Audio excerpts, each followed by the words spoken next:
তিনটি পাপ করলে তাড়াতাড়ি মারা যাবেন, আপনার হায়াত কমে যাবে, হায়াতে কোনো বরকত থাকবে না। হায়াত মৌত সবকিছু আল্লাহর হাতে, কিন্তু কিছু কিছু কাজ এমন আছে যে কাজের মাধ্যমে আপনার হায়াতে আল্লাহ তাআলা বরকত দান করেন, আর কিছু কিছু গুনাহ এমন আছে যে গুনাহের মাধ্যমে আল্লাহ তাআলা আপনার হায়াতটাকে সংকুচিত করে দেন।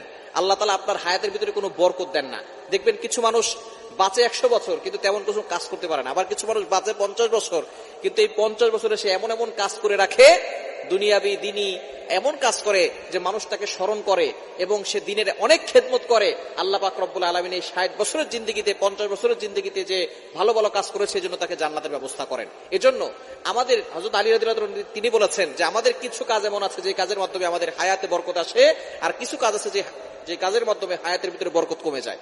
তো এমন কিছু গুনাহ আছে যে তিনটি গুনাহ নবীজি সাল্লাল্লাহু আলাইহি ওয়াসাল্লাম জানিয়ে দিয়েছেন, এটা হচ্ছে কবিরা গুনাহের বড় গুনাহ। সব গুনাই কিছু গুনাহ আছে বড় গুনাহ, কিছু গুনাহ আছে সগীরা গুনাহ, ছোট গুনাহ। তো কবিরা গুনাহ যেগুলো আছে তার ভিতরেও বড় তিনটি গুনাহ আছে। এই গুনাহগুলো যারা করবে তাদের হায়াত সংকুচিত হয়ে যাবে, তারা দ্রুত দুনিয়া থেকে বিদায় নেবে। এক নাম্বার হচ্ছে আশিরকু বিল্লাহ, আল্লাহর সাথে কাউকে শরীক করা, অংশীদার করা।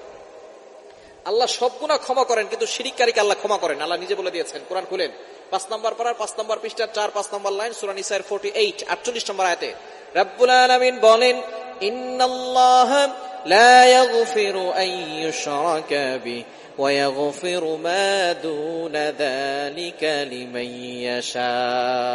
আল্লাহ পাক রব্বুল আলামিন সব গুনাহ ক্ষমা করেন, কিন্তু যারা শিরিক করে তাদের গুনাহ আল্লাহ কখনো ক্ষমা করেন না। এজন্য এক নাম্বার সবচেয়ে বড় গুনাহ হচ্ছে শিরিক করা।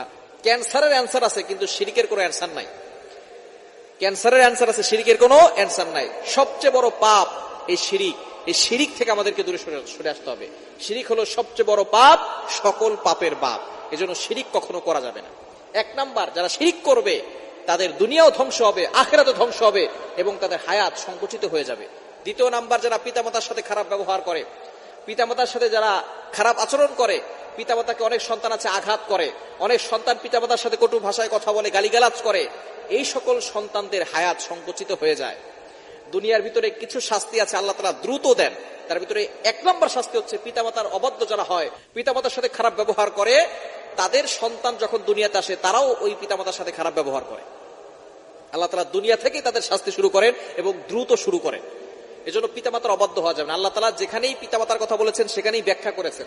নামাজের কথা বলেছেন আল্লাহ তাআলা ওয়াকিমুস সালাহ, এস্টাবলিশ প্রেয়ার, নামাজ কায়েম করো, আতুজ যাকাত, যাকাত দাও। কিন্তু পিতামাতার কথা আল্লাহ তাআলা যেখানেই বলেছেন সেখানে অনেক লম্বা আয়াত দিয়েছেন, লম্বা ব্যাখ্যা করেছেন। কোরআন খুলেন, আল্লাহ তাআলা নিজে বলে দিয়েছেন 15 নম্বর পারা 3 নম্বর পৃষ্ঠার 6, 7, 8, 9 নম্বর লাইনগুলোতে, সূরা বনী ইসরাঈলের 23, 24 নম্বর আয়াতগুলোতে রব্বুল আলামিন বলেন, ওয়াকাদা রাব্বুকা আল্লা তা'বুদু ইল্লা ইয়্যাহু ওয়া বিল ওয়ালিদাইনি ইহসানা। এক নাম্বার আল্লাহ অর্ডার করে দিয়েছেন আমি আল্লাহর ইবাদত করতে হবে, আল্লাহ ছাড়া কারো ইবাদত করা যাবে না। ওয়া বিল ওয়ালিদাইনি ইহসানা। দ্বিতীয় নাম্বার হচ্ছে good dealings with parents, good behaviour with parents, পিতামাতার সাথে ভালো ব্যবহার করতে হবে। দ্বিতীয় নাম্বার, এরপর আল্লাহ তাআলা অনেক ব্যাখ্যা করেছেন, ইম্মা ইয়াবলুগান্না ইনদাকাল কিবার আহাদুহুমা আও কিলাহুমা ফালা তাকুল লাহুমা উফফি ওয়ালা তানহারহুমা ওয়া কুল লাহুমা কওলান কারীমা। পিতামাতার সাথে উফ শব্দটি বলা যাবে না। তোমার কোনো ব্যবহারে পিতামাতা যাতে করে উফ শব্দটি না বলে, এবং পিতামাতাকে ধমক দেওয়া যাবে না, তাদের সাথে সুন্দর ব্যবহার করতে হবে।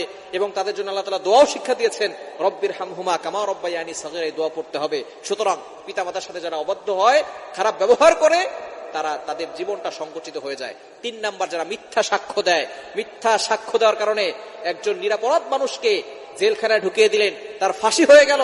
সুতরাং আপনি যে মিথ্যা সাক্ষী দিয়েছেন আপনার হায়াতটাকে আল্লাহ তাআলা সংকুচিত করে দিবেন।